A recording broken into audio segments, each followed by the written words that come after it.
su santa palabra para vivir este momento de reflexión en su palabra. Les voy a leer a ustedes de la primera carta de San Pablo a los Corintios, en el capítulo 11, desde el versículo 17, y dice: abusos en la celebración de la Eucaristía. Al recomendaros esto, no os alabo, porque no os reunís para vuestro bien espiritual, sino para vuestro daño.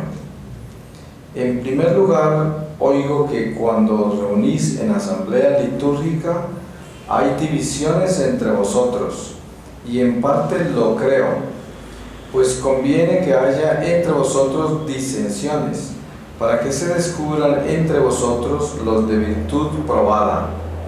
Pues cuando os reunís, no es ya para tomar la cena del Señor, porque al comer, cada uno se adelanta a tomar su propia cena, y mientras uno pasa hambre, otro está ebrio.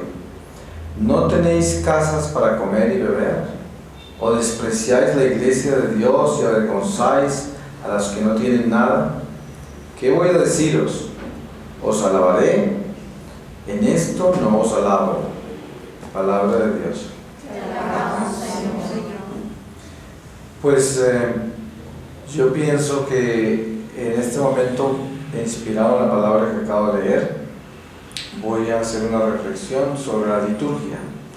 Y no porque quiero pretender aquí darles una enseñanza litúrgica, porque de eso no podría ser, pero sí podría hablar de lo que es la responsabilidad mística nuestra con la liturgia, el conocimiento profundo de lo que es la liturgia y la responsabilidad que tenemos nosotros en vivir esa experiencia litúrgica en orden con Dios, especialmente en el orden interior de nuestra alma, porque precisamente la experiencia que estamos viviendo, por ejemplo, en este momento de estar ante el Santísimo Sacramento expuesto, pues es una responsabilidad, y esa responsabilidad la tenemos que vivir desde muy adentro de nosotros, con una responsabilidad que no se necesita hacer un gran curso para comprender qué es la Sagrada Eucaristía, como para uno saber, como católico que somos, saber que la Eucaristía es el centro de nuestra fe, el misterio revelado a nosotros de Jesucristo vivo, y por lo tanto no se necesita ninguna otra explicación. Ahora, la Iglesia, como es sabia y es santa, tiene muchísimas formas de profundizar en estos misterios a través de su catequesis, y hay muchísimas enseñanzas hermosas y profundas a través de los siglos en los cuales la Iglesia nos da la oportunidad de saborear y de compenetrarnos profundamente en este misterio a través del ejemplo que nos han dado los santos, los místicos de la Iglesia, los doctores de la Iglesia, y tanta herencia que tenemos litúrgica a través de los siglos, que es una experiencia del pueblo de Dios que es peregrino con el Espíritu Santo, y esa experiencia se va marcando a través de los años, y son dones que Dios derrama sobre la Iglesia a través del tiempo y que nos van marcando en una forma extraordinaria, en una forma mística, que es como la herencia de los santos que llamamos. Es Dios manifestándose entre nosotros a través de este misterio eucarístico. Y por eso, cuando hablamos de la liturgia, estamos hablando de muchas cosas, porque la liturgia envuelve un conjunto de situaciones muy profundas espirituales, donde se comprende el misterio completo de la encarnación, la vida de Jesús entre nosotros, su pasión, su cruz, su muerte, su resurrección, y después el Espíritu Santo a través de los siglos en la Iglesia. Y todo eso es la liturgia. La liturgia comprende todos esos misterios, y todo eso se reúne en un solo lugar, que es el altar del Señor, donde se consagra este misterio de las especies y la transustanciación, que es el culmen de todo este misterio, la realización del sacerdocio divino de Jesucristo, nuestra redención. Entonces la liturgia es redención, es redentora. Por eso nosotros al entender el misterio litúrgico desde la mística, podríamos decir que la liturgia es redentora, porque la liturgia es prácticamente, en otras palabras, la liturgia es la santa ciudad del cielo, la Jerusalén del cielo, porque la liturgia como envuelve nada menos que el misterio de la encarnación de Jesucristo y todo ese misterio de su vida, su muerte y resurrección. Entonces, obviamente que al reunir eso, que es el mismo Jesucristo en todos sus pasos redentores, es la ciudad de luz, porque la ciudad de luz es Jesucristo vivo, la luz es Jesús, y es para nosotros el paraíso que teníamos perdido, que lo encontramos en el Señor, y el Señor nos ha devuelto ese paraíso. Por eso, al encontrar ese paraíso de regreso en nuestro corazón, a través de la redención, entendemos la liturgia. La liturgia para nosotros, visto de otra forma, sería como esa nave gigantesca que cruza estas aguas turbias del destierro y que nos invita a subir, a abordar esa nave para que nosotros podamos sobrevivir las acechanzas del mundo temporal y podamos llegar al puerto seguro. Esa es la iglesia y en sí la liturgia, porque la iglesia no sería iglesia sin la liturgia.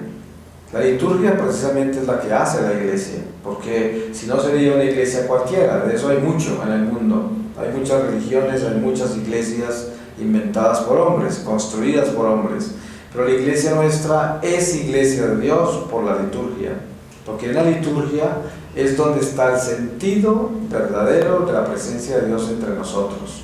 Entonces, si nosotros definimos en nuestro corazón lo importante que es la preparación para venir a la misa, la preparación del corazón a través de los sacramentos para recibir la comunión, la preparación para nosotros ser testigos de Dios y llevar la misión a todas partes en el día a día que Dios nos ha encomendado por ser quienes somos, por ser cristianos, por ser eucarísticos. Y esto todo debe estar concientizado desde la liturgia. Nosotros sabemos que la preparación nuestra debe ser meticulosa, estricta, radical. Nosotros oímos de San Pablo que dice que uno no se debe atrever nunca a acercarse al altar del Señor a comer de este pan, de esta Eucaristía, si no está preparado, porque es como comerse su propia condenación, dice él. Y esto es algo demasiado importante de entender por qué lo dice el apóstol. Miren que en esta palabra que acabo de leer de Corintios, de 1 Corintios, el apóstol está haciendo hincapié, está haciendo énfasis inmenso en lo importante que es manejar la liturgia como debe ser, porque obviamente a estas personas a quienes él se dirigía, a los corintios, pues obviamente que estaban haciendo cosas que no debían durante la liturgia, en el tiempo de la liturgia, cosas que estaban fuera del lugar, ¿no? Entonces él les estaba llamando la atención. Si nosotros miramos qué es para nosotros lo que San Pablo estaba diciendo relacionado con este momento nuestro, pues nosotros al venir a este lugar, a la Santa Eucaristía, a las oraciones, a la adoración al Santísimo, no podríamos tener una combinación de actividades con esta. Hay personas que tratan de vivir todas las cosas al mismo tiempo. Hay personas que están haciendo esto y al mismo tiempo están en unas preocupaciones que las sacan de estar realmente en el corazón acá. Hay otros que tratan de manejar 3 o 4 mundos al mismo tiempo. Están manejando negocios, situaciones familiares y todo. Y esto realmente pues es humano y sucede en todas partes y a todas las personas, porque nosotros pocas veces podemos desvincularnos de todo el mundo en que vivimos y estamos atados a una cantidad de responsabilidades y de situaciones que a veces están sin resolverse permanentemente y nos mantienen como en el aire, ¿cierto? Casi flotando en situaciones. Pero precisamente la enseñanza de la Iglesia con la liturgia es a que nos atrevamos a entregarle a Dios un momento en el cual nos podamos desvincular de todo, para que así el Señor pueda hacer su trabajo, y haciendo el trabajo del Señor, todo lo que tenemos en las manos se va a mejorar mucho, porque tenemos más sabiduría de Dios para poder tomar decisiones y actuar sobre las cosas que tenemos que actuar.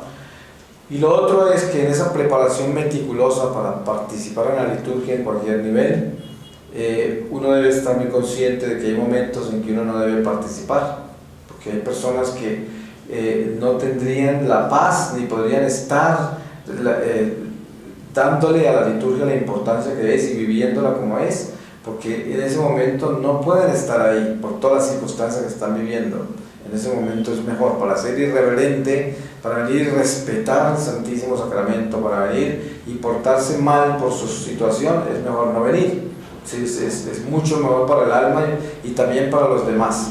Ustedes saben que la liturgia nos envuelve a todos nosotros. Si yo estoy aquí en misa o en adoración al Santísimo, en cualquier estado dentro de la iglesia, en estos pasos litúrgicos y en todo lo que envuelve los sacramentos, inclusive haciendo cola para una confesión, donde yo esté, yo tengo que entender que yo estoy afectando a los demás con todo lo que yo hago. Ustedes se han dado cuenta lo difícil que es a veces en la iglesia ver personas que hacen cosas fuera de lugar dentro de la misa.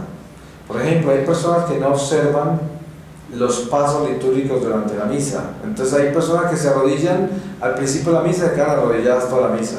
Otros que se arrodillan en tal parte se quedan no sé cuánto tiempo, otros que no se arrodillan, otros que... Y resulta que la iglesia, por alguna razón específica, tiene los pasos litúrgicos, que uno se los debe aprender, pero es una responsabilidad que tenemos nosotros. Yo tengo que saber cuándo me arrodillo y cuándo me paro, cuándo me siento dentro de la liturgia. Y esto es solo por respeto y amor a la iglesia y a Jesucristo, nosotros debemos hacer eso, aprendérnoslo. Y saber cuándo me arrodillo, cuándo me siento, cuándo hago esto, cuándo hago lo otro. Porque si no, soy un parche en la misa. Y además me meto en mi propia espiritualidad ahí dentro de la liturgia, y lo que hago es interferir en los demás. Porque esas cosas producen efecto en los demás. Entonces, es como yo observo cosas pequeñas como esta, pero son importantes de aprender. Cuando se recibe, por ejemplo, aquí la Eucaristía la recibimos en el inclinatorio. Entonces, cuando el Padre tiene la hostia ya, que aquí siempre la tiene en las dos especies, cuando el Padre va a entregar la hostia a la persona arrodillada, ya cuando el Padre levanta la hostia, ya no es el tiempo para agachar la cabeza. Esa venida se hace antes de que cuando usted se arrodilla ahí, debe hacer si es que la quiere hacer, ¿no? Pero mucha gente la hace con el Padre ya con la hostia en la mano, le están agachando la cabeza cuando debía de levantársela para que le entregue la hostia. Entonces esos son pequeñas cosas que uno, en la reverencia que le debe tener al Santísimo, debe tener cuidado de ir en un ritmo con el celebrante. O sea, hacer las cosas en orden, para que estas cosas no causen situaciones innecesarias, ¿no? Ustedes saben los escándalos que hay en las parroquias hoy, por todas estas confusiones que hay sobre recibir la Eucaristía en la mano, que en la boca, que arrodillado, que parado, que no lo reciba del ministro de Eucaristía, que sea un laico, que lo reciba de no sé quién, y la confusión es increíble, y encima de todo el mensajerío privado, las revelaciones privadas, toda esta confusión. Entonces, ¿qué sucede? Que hay una mezcla de fanatismo, una mezcla de desobediencia, una mezcla de irreverencia, una mezcla de indiferencia, una mezcla de ignorancia. Todo eso junto produce un caos. ¿Y cuál es la responsabilidad nuestra? La responsabilidad nuestra es estudiar bien la liturgia para saber, primero, cuáles son los pasos nuestros durante la misa, dónde me arrodillo, dónde me levanto, cómo, todos esos pasos. Lo otro es, no importa a quién se le apareció la Virgen, no importa a quién se le apareció, quién se le ha aparecido del cielo, cosas que son 100% posibles y sucederán siempre, porque primero la Virgen está viva, no se ha muerto, y es nuestra madre. O sea, no es nada raro que se le aparezca a cualquiera de nosotros en cualquier momento, eso no es nada raro. O sea, uno no puede decir que no cree que la Virgen le habla a alguien o que se le apareció a alguien. Claro que eso es posible, 100% posible. Pero hay una cosa que no es posible de hacer, que no debemos hacer, y es que la primera persona en ser más obediente a la iglesia es la Virgen, o Jesús, o un ángel. Si esta aparición o esos mensajes son de Dios, lo último que le va a decir es que desobedezca a la iglesia, obviamente. Por eso, la prueba más grande de los mensajes genuinos, auténticos de Dios, son los que llevan a obedecer la iglesia. Nada más. Los demás son falsos o de gente que está muy mal, ¿cierto? De alguna forma.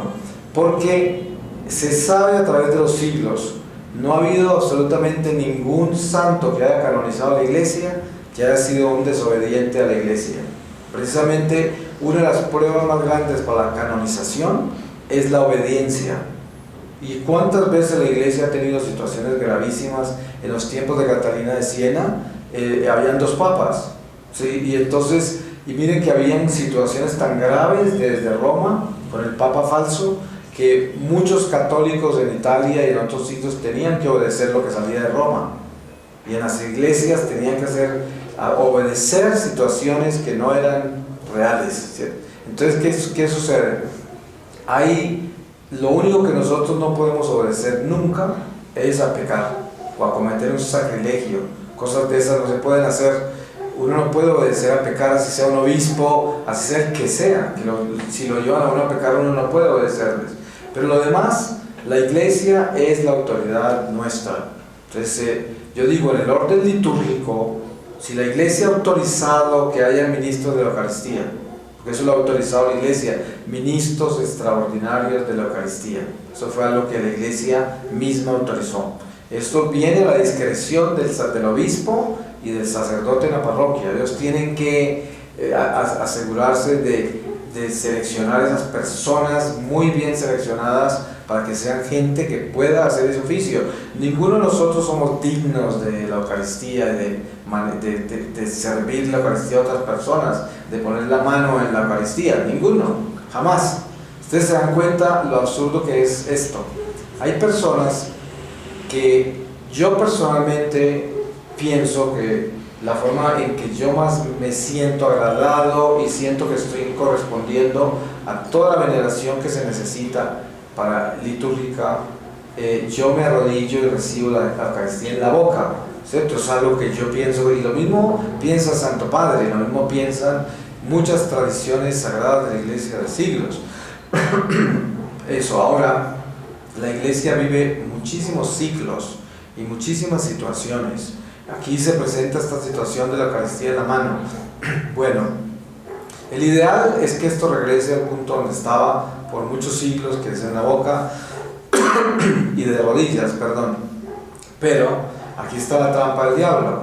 La trampa del diablo es que de una forma u otra la iglesia, no sé en qué forma, se le ha escapado esta situación litúrgica de la mano, y se permite recibirse en la mano. Eso no es un pecado, porque si fuera pecado, pues se le estaría dando un trato muy diferente litúrgico a eso.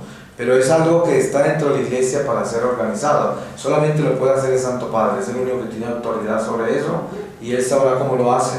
El problema es que entre tanto, mientras estas cosas se organicen o se definan, nosotros estamos en peligro de caer en pecado, porque podemos caer en situaciones como esta. Hay personas que ven a otros recibir la Eucaristía en la mano y quedan totalmente escandalizadas. A mí me ha pasado que hay gente, yo nunca recibo en la mano, pero he escuchado de personas que en la misma iglesia se le acercan a otros a darles un mensaje por allá de alguien, a decir que se le van a poner las manos negras, ¿no?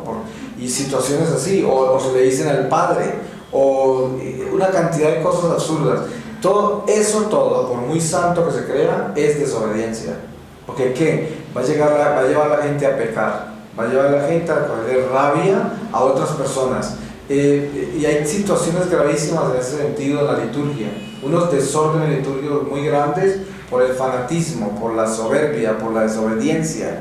Y yo pienso, mire, cuántas veces yo viajando como viajo en esta vida de misionera, me toca estar a veces en iglesias donde uno quiere dar alaridos por las herejías que predica un padre desde el púlpito, por el trato que le dan a la Eucaristía, por lo que dicen los mismos parroquianos.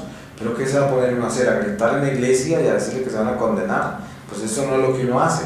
Lo que uno tiene que hacer es, en esa iglesia, en ese momento que el Señor le mostró todo eso y lo llevó allá, es donde uno debe hincarse y orar por ellos y pedirle al Señor que les dé luz, que les traiga la enseñanza correcta para que cambien, para que aprendan a amar la liturgia al Señor, para que respeten las tradiciones sagradas de la iglesia, la sana doctrina. Todo eso son oraciones muy importantes que le debemos al cielo, a cambio de ponerse uno a pelear con la gente. Yo digo, a mí me toca predicar en muchos púlpitos de muchos sitios a los católicos, y yo aprovecho desde la prédica a hablarle a la gente de las cosas como se deben hacer, como la iglesia las enseña, con amor, con caridad, sin escandalizar a nadie ni amenazar a nadie con el infierno, sino que precisamente nuestro evangelio en Jesucristo es el evangelio del amor. Por eso San Juan es como la corona de esos evangelios, porque el evangelio de San Juan es el evangelio del amor, el apóstol del amor. Y cuando usted lee ese evangelio, se da cuenta que Jesucristo es misericordia, amor, que nos creó, que nos amó primero a nosotros, y esto es lo que debemos aprender nosotros. Entonces, cualquier desorden litúrgico que haya, a cambio de escandalizarnos, nos debe arrodillarnos, nos debe hincar. Nosotros debemos, en vez de escandalizarnos, arrodillarnos. Eso es lo que falta. Hay demasiada gente escandalizada, pero muy poca gente arrodillada. Entonces, eso es lo que sucede. Tenemos la lengua pronta a criticar, a juzgar, a perseguir, pero las rodillas tiesas. Yo digo, cierre la boca y doble esas rodillas, y eso da mucho mejor efecto. Eso es más poderoso.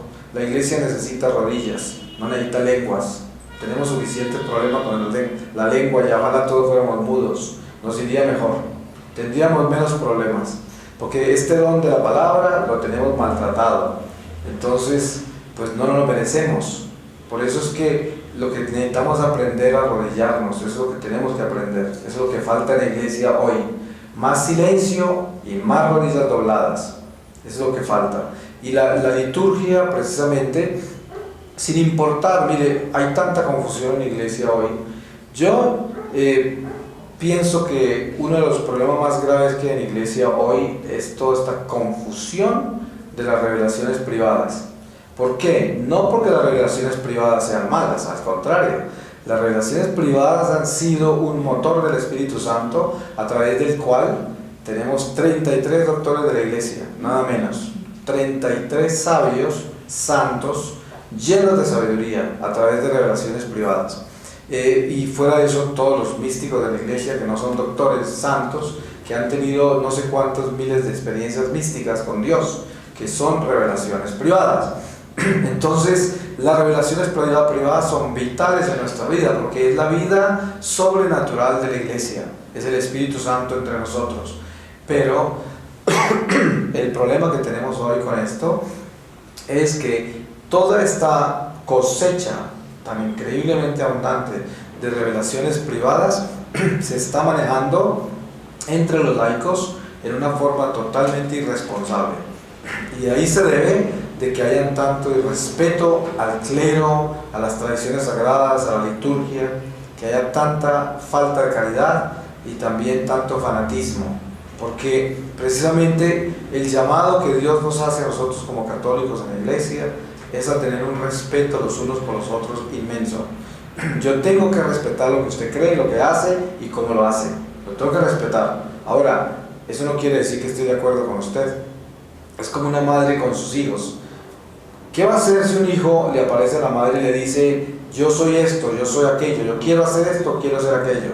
Lo único que puede hacer la madre es exhortarle y decirle, mire, no estoy de acuerdo contigo, porque esas cosas no están con Dios, y esas cosas yo no comulgo con ellas. Pero hasta ahí llega, porque no puede faltarle el respeto a la persona, y no puede entrar en más territorio que en la exhortación. De ahí en adelante, esa persona es un ser humano hecho por Dios. Dios mismo no interfiere en la libertad de esa persona, mucho menos nosotros. Uno no puede hacer más que eso. Lo único que uno puede es exhortar la verdad, y cerró la boca ya, porque ya uno queda en oración. Ya el otro, ya Dios sabrá qué hace con esa alma, porque en cada alma Dios está en medio de la obra de la redención. En cada alma Dios está en una obra redentora en cada ser humano, y por eso es un misterio la redención, porque Dios tiene una pedagogía con cada alma. y nosotros no podemos interferir en eso, no podemos intervenir. Entonces la oración y el respeto los unos para los otros es precisamente la liturgia.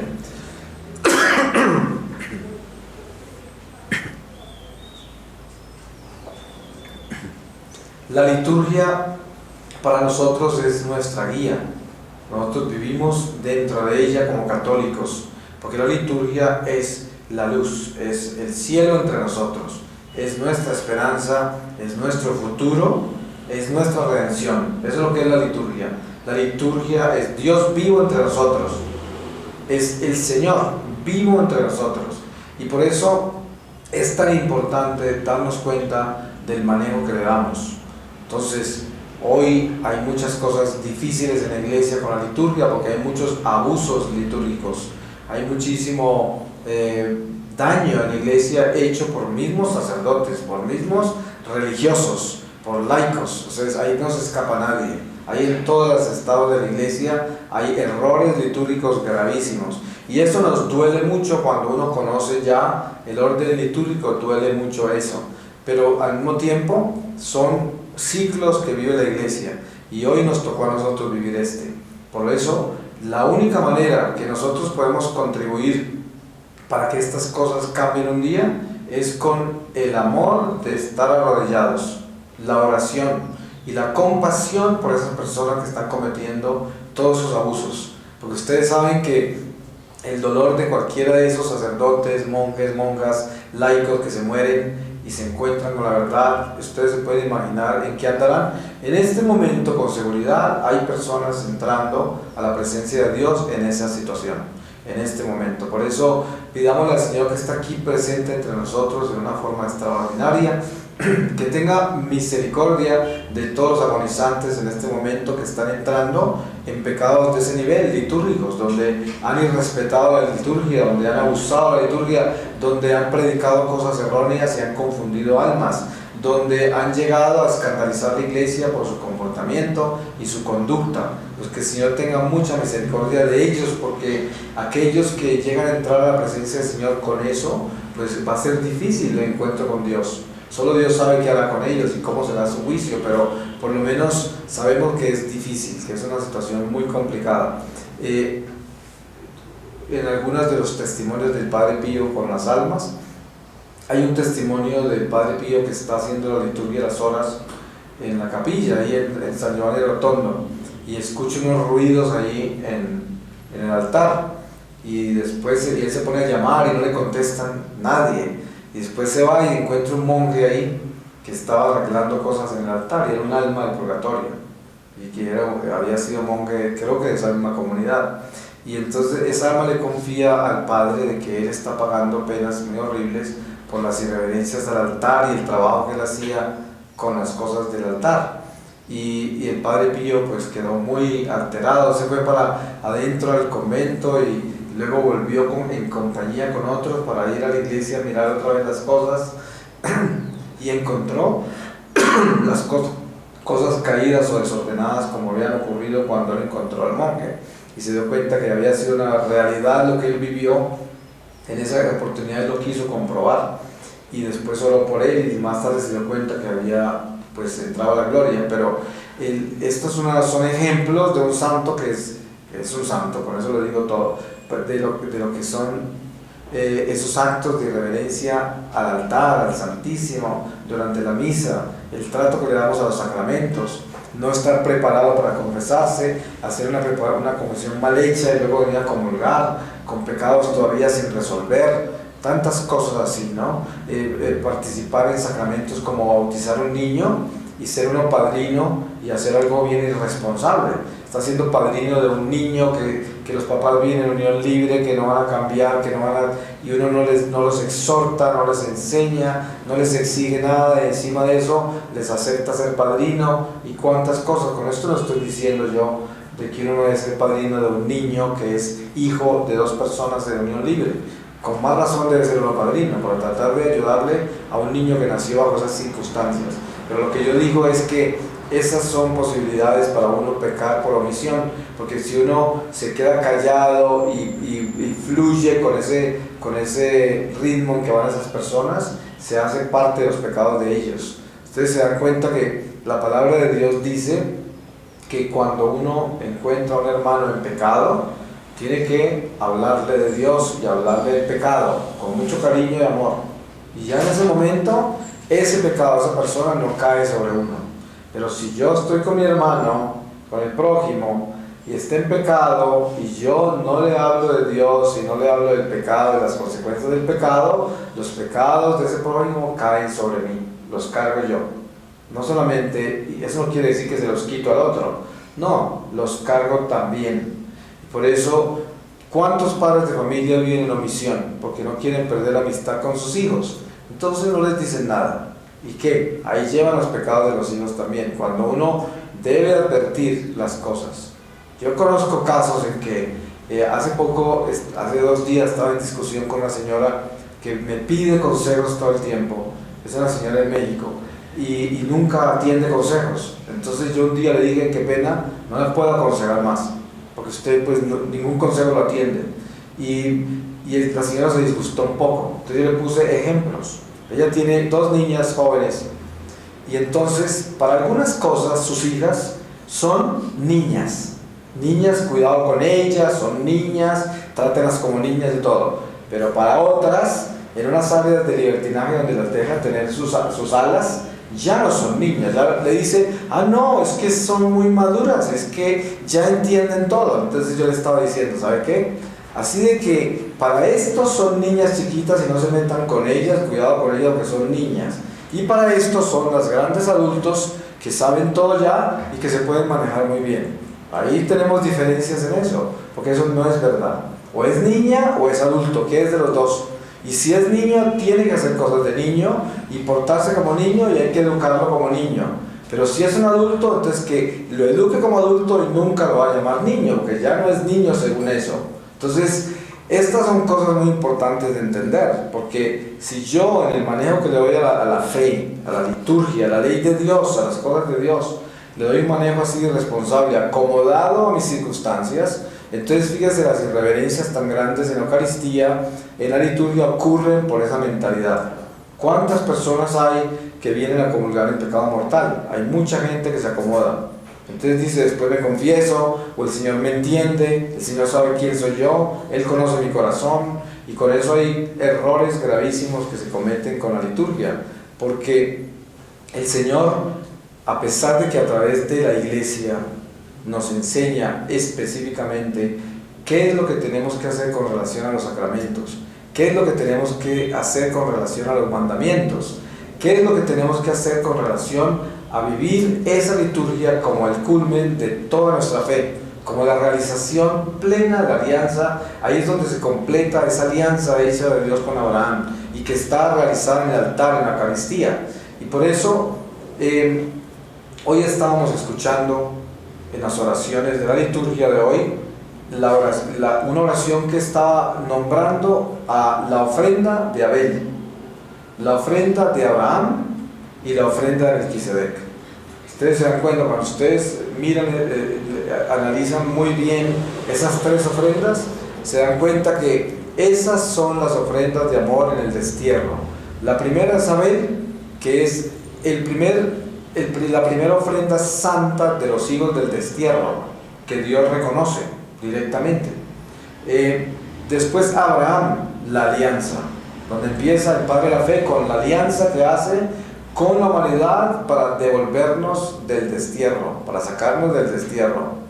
Y luego Melquisedec, que ustedes saben que es un sacerdote divino, rey de Salem, que aparece misteriosamente sin saber nadie de dónde vino, ni para dónde se fue, no tenía parentela, y encima de eso consagra las ofrendas de Abraham, que Dios le dio ese triunfo tan grande a Abraham en esa guerra que ganó, y tenía todos sus tesoros y le entregó el diezmo a Melquisedec. Pero en eso todo, que se celebra con pan y vino, ustedes se dan cuenta la diferencia que hay en todo esto, es el primer sacrificio que aparece dentro de la historia sagrada después del destierro, el primer acto religioso sobre un altar, sacrificando para Dios en una forma. No hay ningún otro sacrificio antes que eso, es el primero, y es un sacerdote.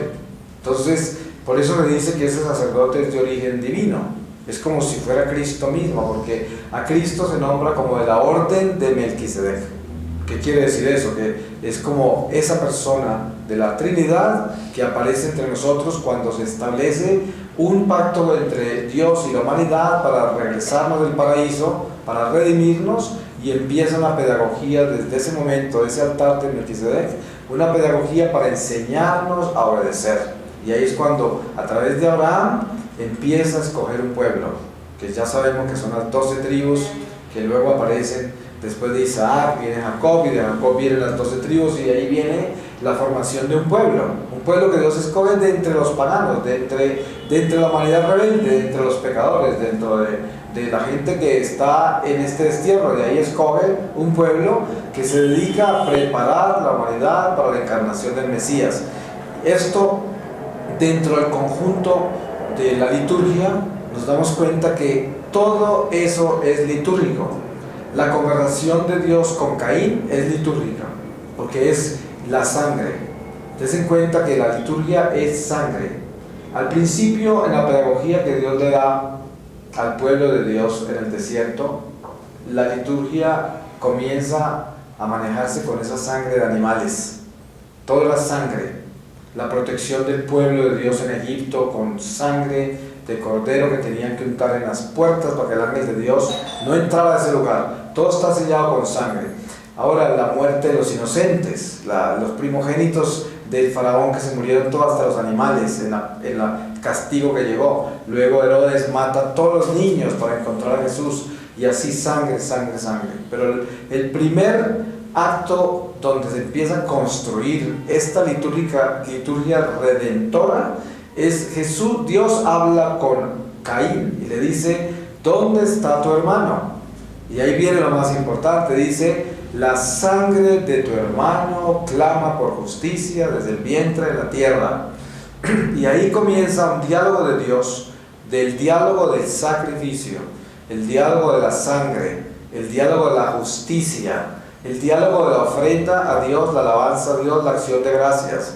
Y por eso luego, cuando se encuentra con la ofrenda de Abel, la presenta como una ofrenda buena, porque él dice: él sí supo ofrecerme los frutos de sus cosechas, los frutos de su trabajo, me los ofreció con amor. Y entonces, si nos damos cuenta de lo increíblemente profundo que es el misterio de la liturgia, y lo que envuelve, y lo que representa, y lo que produce, que es nuestra redención, entonces pónganse a pensar lo importante que es prepararse bien para venir a misa, lo importante que es entender qué estamos haciendo acá ante el Santísimo Sacramento expuesto, lo importante que es entender de que estamos hablando de un Dios vivo y no de una idea, y no de alguien que está remoto en una nube, sino de un Dios vivo. Todo esto lo debemos tener muy claro en nuestro corazón, porque es de la única manera que tendremos un orden litúrgico. Por eso es importante que hoy tengamos mucha paciencia, porque se van a poner mucho más complicadas las cosas. La iglesia va a sufrir mucho más todavía, es decir, se va a desordenar mucho más todavía, porque cuando ustedes se dan cuenta las enseñanzas que hay en muchos seminarios, las enseñanzas que hay en muchas comunidades religiosas, se dan cuenta del futuro. Nos damos cuenta que van a haber generaciones a veces de sacerdotes, de religiosos, de religiosas, de laicos, que vienen con unas teologías muy torcidas, con unas enseñanzas muy equivocadas, con unas barbaridades en todo sentido. Y esto va a producir abusos de la liturgia, va a producir desconsuelo entre el pueblo de Dios que es fiel y que es obediente. Y esto nos exige a nosotros mucha paciencia, mucho amor, mucha oración, porque si no nos volvemos unos fanáticos, vamos a terminar en unas cuevas por ahí escondidos con salchichas, escondidas debajo de la tierra, y volviéndonos locos pensando que todo el mundo se condenó y los únicos que se salvan son los que se van para las cuevas, porque eso ha pasado a través de todos los ciclos del cristianismo. Siempre ha habido un grupo de personas que pierde el control mental y terminan por ahí en cuevas metidos, y eso pasa siempre a través de los siglos. Es un fenómeno, y hoy está otra vez en plena flor. Por eso es que nosotros debemos tener en cuenta que de la única manera que mantenemos la coherencia de lo que es nuestra iglesia, nuestra liturgia, nuestra fe, es a través de ser católicos sencillos, muy sencillos, sacramentales, obedientes a la iglesia, no más, ahí vamos, y arrodillados, cerrando la boca, con más bien hablando con las rodillas. Se habla mucho más duro con las rodillas que con la lengua. Las rodillas hablan más duro. Por eso hay una historia de un santo o una santa, no me acuerdo, que se le pone las quejas al Señor sobre alguien, no sé si era una monja en un convento o algo, pero el Señor lo único que le dijo fue: muéstrame tus rodillas. Eso es lo que le dijo, porque todas las quejas que estaba poniendo eran justificadas. Claro, ¿cómo no se va a quejar uno de que una persona trató mal la Eucaristía, de que le dijo que esto no era pecado cuando era pecado, que predicó herejías desde el púlpito, que está viviendo en pecado y escandalizando a la iglesia? Pues uno tiene mucho para quejarse, ahí tiene todas las razones para quejarse, pero ¿acaso esa es la forma de hacerlo? No, la forma de hacerlo es arrodillarse, es lo que tiene que hacer, y entregarle a Dios eso. Pero ahí es donde tenemos la más grande dificultad. Es más fácil protestar y crear todos unos movimientos para despertar en la gente ese celo por defender la iglesia, cuando lo que se está haciendo es persiguiendo la iglesia en medio de ese celo. Hay personas que creen que están defendiendo la iglesia porque le están sacando los trapos al aire a la iglesia en público, y creen que están haciendo un trabajo increíble, cuando lo que están haciendo es acabando de dañar la iglesia. Mire, hay personas, yo conozco apostolados en todo el mundo, aquí en Colombia hay varios, en medios de comunicación, estaciones de televisión, de radio, apostolados que están convencidos que son los grandes apóstoles de la iglesia. Y cuando usted escucha los programas de ellos, ¿saben qué están haciendo? Persiguiendo sacerdotes, persiguiendo obispos, escandalizando, sacando todos los trapos sucios de la iglesia al aire. ¿Ustedes creen que esa es la forma de hacer eso? No es la forma de hacerlo. Yo digo, si nosotros amamos la iglesia tanto y tenemos tanto celo por la iglesia y respetamos tanto la iglesia, entonces esos programas que son una oportunidad que Dios nos da para propagar el ministerio de nuestra fe a Jesucristo, Redentor, misericordioso, esos programas debían ser una invitación para que la gente católica, los creyentes, oren por la iglesia. Y se le dice: miren, hay muchos errores en la iglesia hoy, hay muchos escándalos, necesitamos arrodillarnos más. A cambio de decir, el obispo tal, el padre tal, no sé qué, están haciendo estas barbaridades. Eso no es lo que se hace. Es como salir uno aquí al parque de la esquina a contar todos los pecados de la mamá. No tiene sentido. La ropa sucia se lava en casa. Ahora, eso no quiere decir que vamos a vivir en un pecado de omisión y que nos vamos a guardar todos los pecados de la iglesia y no vamos a hacer nada. Pero ¿dónde se solucionan esas cosas? Si yo soy tan gran apóstol y tengo tanto celo por la iglesia y hay un obispo que está cometiendo barbaridades, ¿qué es lo que tengo que hacer? ¿Denunciarlo públicamente para que todo el mundo sepa? No, yo tengo que ir donde el obispo personalmente. Si es que soy tan apóstol, si es que tengo tanto celo para la iglesia, me voy hasta donde el obispo y me siento ya y denuncio lo que tengo en mi corazón ante esa persona y le digo: estoy muy mal por lo que usted está haciendo. Eso es lo que tenemos que hacer, pero eso es lo que no se hace. Y por eso de ahí viene todo este fanatismo y todo este maltrato a la liturgia, porque unos dicen en la mano sí, en la mano no, el otro en la boca sí, el otro arrodillado no, el otro la Virgen dijo, el otro San Juan dijo y esto, y al final están en desobediencia con la iglesia. Al final, y traen unas confusiones tan impresionantes, cuando lo que debían hacer es arrodillarse para que el Señor traiga orden a la liturgia, para que el Señor ordene los seminarios, para que vengan las enseñanzas sanas otra vez a la iglesia, para que respetemos las tradiciones sagradas, para que obedezcamos al Papa, para todo esto, y esto traería mucho más frutos. Pero no, el diablo nos está usando y estamos haciendo todo al revés. Por eso hay que pedirle a Dios que nos cuide nuestra liturgia, que es santa, que es divina, y que para tratarla como tal debemos darle el poder al santo. Nosotros no tenemos ese poder, por mucho celo que tengamos. Hay que darle el poder al Santo de los Santos, que ya está en un solo altar. Ustedes saben que en el Antiguo Testamento habían 2 altares y ahora tenemos uno solo, porque es el Santo de los Santos, el Santísimo, ya lo tenemos entre nosotros, y por eso ya no necesitamos intermediarios. Nosotros directamente consumimos su cuerpo y su sangre, directamente, y ese cuerpo y esa sangre se hace vida en nosotros.